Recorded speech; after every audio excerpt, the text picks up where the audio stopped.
Hey guys, I'm back. Got another story in from Pecos. Also wanted to let y'all know I got some equipment ordered that's going to be coming in. Hopefully some better video for you guys. Channel seems to be growing, so as long as we're growing, I'm going to go ahead and spend the money on it and try to get y'all better pictures, better quality. Making a somewhat studio in the other room. We're redoing the whole house, doing a lot of renovations, so it's looking really good. I'm really happy with what we've got done and accomplished. It looks totally different, but I think y'all will enjoy that a lot better. But anyway, let's get to Pecos' story. He calls this creature Momo, and he did send some photographs that he took, so the photographs will be added. And as always, don't forget to subscribe, hit the bell so you don't miss our new videos coming out. We've got a lot of investigative videos going to be coming out, and we're going to be talking a little bit about the, I believe, the Nephilim coming out. A lot of people have been asking me about that. I've been really deep in study with that with a really good friend. She's been helping me a lot every night, so we've really dove deep into that. Maybe have some theories for you guys. As my little boy says, Hunter, don't forget to ring the bell. So here we go, guys. He's reminding me. This is from Pecos. I'm going to start out. This experience happened back in the early 90s. I had moved to Missouri to go into the business with a friend of mine. We were wanting a place to live out in the country and were fortunate to find one between Marshfield and Seymour. It belonged to an old man that was glad to lease it out to us. Our closest neighbor was about a mile away. It was perfect for us. It had a huge front yard, and between the road and the yard was a spring that ran year-round. The backyard was nice as well. It had a concrete patio with chairs and a table where we spent much of the time. Spent a lot of time there in the evenings, he said. It had a huge barn that was behind the house as well. The old man stored hay in it. He also told us that he kept his hunting dogs in there as well, but for us not to worry because they didn't bark much and that they weren't mean. He said he was working on a pen at his house and he would come and get them as soon as he was finished. So after the old man had left, I walked out to the barn to take a look at the dogs. He had cattle panels across the opening so they couldn't get out, but they were loose inside to run. To my amazement, there were about 12 of them that he kept, I could see. I thought it was strange the way he kept them in there. After my wife and I had been there about 8 months or so, we were sitting out back on the patio. It was after dark and we were just relaxing. The moon was a big blue bright. Then all of a sudden there was a huge shadow that moved across us. It covered the area between the barn and our house. It moved very slowly.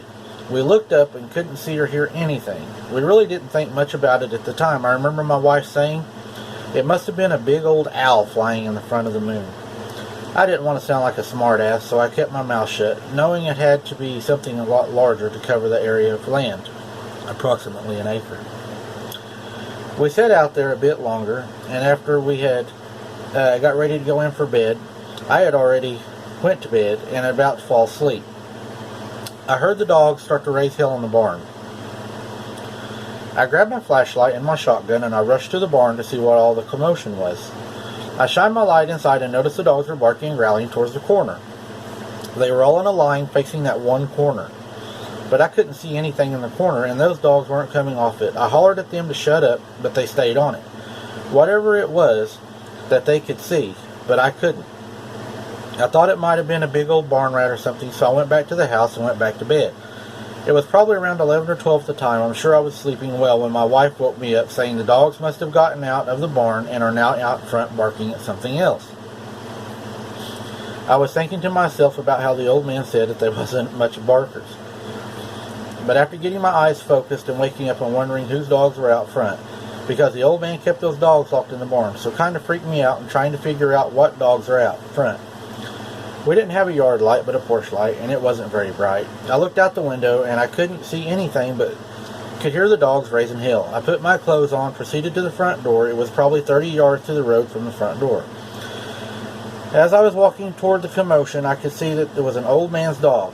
They were in a tiff, all lined up, one next to the other, one side of the spring. There was bristled and standing and growled, snorting. Sounded terrible. I moved the light around to see what they were barking at. And there it was.